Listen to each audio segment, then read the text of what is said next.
कल आपने देखा, कल की क्लास में हमने ऊष्मा इंजन व कार्नोट इंजन व चक्र के बारे में पढ़ा था और अब उस पार्ट को आगे बढ़ाते हुए कार्नोट चक्र की वर्किंग के बारे में हम बताएंगे। Working of Carnot cycle. Working of Carnot cycle, Carnot चक्र को 4 ऑपरेशंस में बांटा गया है। पहली ऑपरेशन नंबर 1, हम सिलेंडर को उठाकर स्रोत के ऊपर रखते हैं और स्रोत के ऊपर रखने से कार्यकारी पदार्थ स्रोत से Q1 ऊष्मा ग्रहण करके A से B तक समतापी प्रसार करता है और B स्थिति में आ जाता है। चूँकि ये स्रोत के संपर्क में है, ताप T1 बना रहता है, अतः ये समतापी प्रसार होता है। ऊष्मागतिकी के प्रथम नियम से Q1 बराबर W1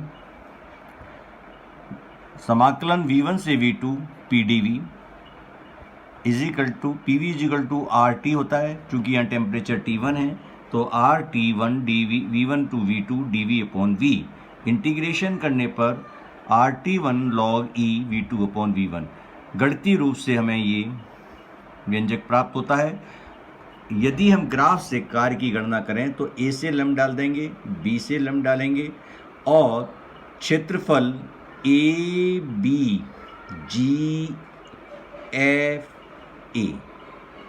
जो है ABGEA क्षेत्रफल जो है किए गए कार्य के बराबर होगा। ऑपरेशन नंबर 2, अब सिलेंडर को ऊष्मा स्रोत से हटाकर कुछ अलग स्टैंड पर रखते हैं और पिस्टन पर भार घटाते हैं और B से C तक ना तो ऊष्मा लेगा ना देगा, यानी रुद्धोष्म प्रसार होगा और आयतन V2 से V3 हो जाएगा। अतः कार्य W2 बराबर होगा integration V2 to V3 PdV PV की power gamma is equal to constant. P की वैल्यू यहाँ से यहाँ रख देंगे और हमें मिलेगा K V2 to V3 dV/V की पावर गामा। इस 1/V की पावर गामा dV का समाकलन करेंगे तो ये प्राप्त होगा K V3 1 minus gamma minus K V2 1 minus gamma upon 1 minus gamma. चूँकि PV की पावर गामा कांस्टेंट होता है तो P2 V2 की पावर गामा बराबर होगा P3 V3 की power gamma is equal to constant. तो यहाँ पर वैल्यू रख देंगे K की और K की वैल्यू रखेंगे तो ये इजिकल टू आएगा P3 V3 minus P2 V2 upon 1 minus gamma. अब चूँकि AB पर अगर आप देखेंगे टेम्परेचर कितना है, T1 है और इस पर टेम्परेचर कितना आ गया, T2। यहाँ टेम्परेचर T1 है और यहाँ टेम्परेचर आ गया T2। तो जब A से B तक गए तो P2 V2 is equal to RT1 होगा और इस पॉइंट के लिए BC के लिए P3 V3 बराबर होगा RT2। यहाँ वैल्यू रख देंगे P3 V3 P2 V2 की RT2 minus RT1 upon 1 minus gamma. R common ले लेंगे, T1 minus T2 upon gamma minus 1। या ग्राफ से कैलकुलेट करेंगे तो B से परपेंडिकुलर और C से परपेंडिकुलर खींचेंगे, एरिया आएगा BCHGB। इस क्षेत्रफल के बराबर किए गए कार्य का मान W2 होगा। ऑपरेशन नंबर 3, अब सिलेंडर कुचालक स्टैंड से हटाकर हम सिंक पर रखते हैं और भार बढ़ाते हैं। अब समतापी संकुचन C से D तक होगा। सिमिलरली इस केस में कार्य की गणना W3, क्योंकि ये ऊष्मा सिंक को कितनी दे रहा है, Q2 दे रहा है। ये सिंक को कितनी ऊष्मा देगा, Q2 देगा, तो Q2 बराबर W3 V3 से V4। तो V3 से V4 PdV और ये बराबर कैलकुलेट करने पर जिस प्रकार से हमने ये कैलकुलेट किया है पहला केस, उसी प्रकार से अगर हम समाकलन करेंगे तो ये वैल्यू प्राप्त होगी minus RT2 log E V3/V4 या एरिया CHFDC के क्षेत्रफल के बराबर होगा। ऑपरेशन नंबर 4, सिलेंडर को उठाकर पुनः कुचालक स्टैंड पर रखते हैं और तब तक भार बढ़ाते हैं जब तक कि प्रारंभिक अवस्था में नहीं आ जाता, और इसी प्रकार गणना करने पर W4 प्राप्त होगा V4 to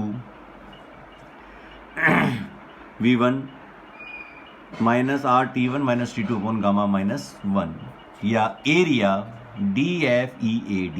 दो ऑपरेशन समतापी हैं और दो जो हैं रोधोष्म प्रक्रम हैं। इस प्रकार से ये एक चक्रीय प्रक्रम है और लौट कर इंजन प्रारंभिक अवस्था में आ जाता है। कार्नोट चक्र में कुल किया गया कार्य बराबर होगा W1 plus W2 W3 W4।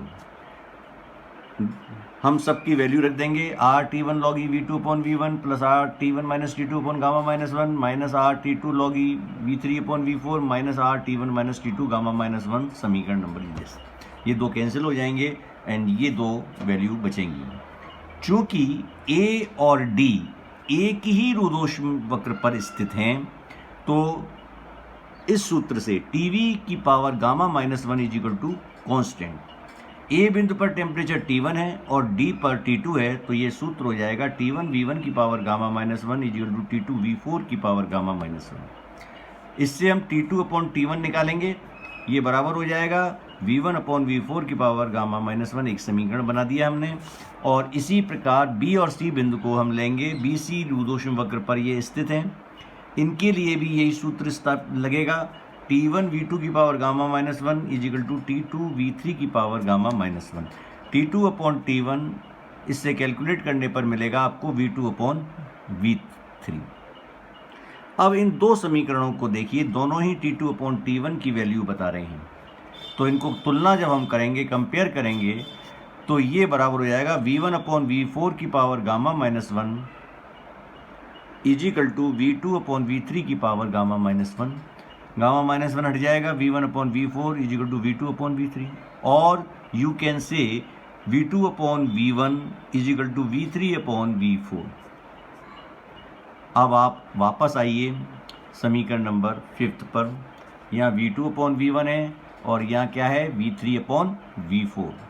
तो चूंकि V2 अपॉन V1 किसके बराबर है, V3 अपॉन V4 के बराबर है, तो यहाँ पर हम रख देंगे वैल्यू को और W की वैल्यू की कैलकुलेशन दोबारा करेंगे हम। चूंकि V2 अपॉन V1 और V3 अपॉन V4 बराबर हो गए, तो ये कॉमन आ जाएगा, तो ये हो जाएगा RT1 minus T2 log E V2 upon V1। Carnot engine की दक्षता, कार्नो इंजन की दक्षता कितनी होगी, W अपॉन Q1। W हमने अभी कैलकुलेट किया है, RT1 minus T2 log E V2 upon V1। Q1 की वैल्यू हमने पहले कैलकुलेट की थी समीकरण नंबर 1 में, तो ये दोनों वैल्यू रख दी, ये सब कैंसिल हो जाएंगे, केवल बचेगा T1 minus T2 upon T1, 1 minus T2 upon T1। तो कार्नो इंजन की दक्षता का सूत्र हमें प्राप्त हुआ 1 माइनस T2 अपॉन T1, अर्थात कार्नो इंजन की जो दक्षता है वो केवल स्रोत और सिंक के तापों पर निर्भर करती है, कार्यकारी पदार्थ की प्रकृति पर निर्भर नहीं करती।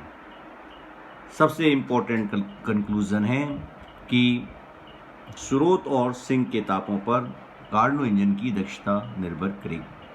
चूंकि हमने ये प्रयोग आदर्श परिस्थितियों में किया था, आदर्श इंजन मानकर चले थे, इसमें पूर्णतः उत्क्रमणीय इंजन है, ये कार्नो इंजन पूर्णतः उत्क्रमणीय है, किसी प्रकार की ऊर्जा का क्षय नहीं होता है, अतः इसकी दक्षता क्या 100% हो सकती है, ये जानने के लिए हम देखेंगे कि इस सूत्र को अगर हम ध्यान से देखें तो आप ये स्पष्ट पाएंगे कि T1 की वैल्यू, स्रोत का जो ताप है, T1 की जो वैल्यू है always greater than T1 minus T2। तो जब T1 माइनस T2 से ये T1 का मान बड़ा होगा, तो ये दक्षता जो है ईटा अपने आप 1 से क्या होगी, छोटी होगी, यानी लेस देन 100%। तो इस कार्नो इंजन से ये बात निष्कर्ष निकलता है कि किसी भी कार्नो इंजन की दक्षता 100% नहीं हो सकती। हाँ, चूंकि ये आदर्श परिस्थितियों में लिया गया है, आदर्श परिस्थितियों में बनाया गया है, सैद्धांतिक इंजन है, तो इसकी जो दक्षता होगी वो अधिकतम होगी और अन्य वास्तविक इंजनों की दक्षता की तुलना हम कार्नो इंजन के द्वारा करते हैं।